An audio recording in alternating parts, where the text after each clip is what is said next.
In this video, I'm going to show you how to navigate the HubSpot developer documentation so that you can use HubSpot tools and services more effectively. So first, go to the HubSpot developer documentation page. So this is the main hub, and everything you need starts here. So from this page, you can explore a wide range of resources that helps you build a strong and useful solutions with HubSpot. Next, click API and reference. So this section is the core of your build work. It has clear details and guidelines for the different HubSpot APIs. So learning this area helps you understand how to build change and connect your apps. It shows you how to use HubSpot's data and automation the right way so that your integrations worked as expected. And then after that, move to the guides section.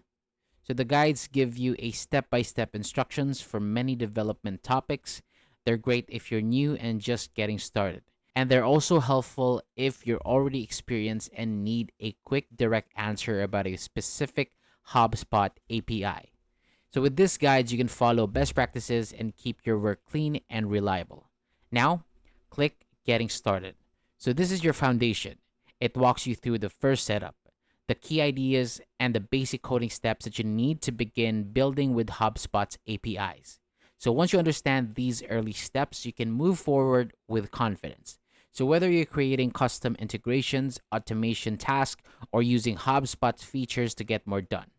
So why is this helpful? Well, because following the sections in order keeps you focused and saves you more time. You start at the main hub, learn the APIs, use the guides for clear steps, and lock in the basics with the Getting Started page.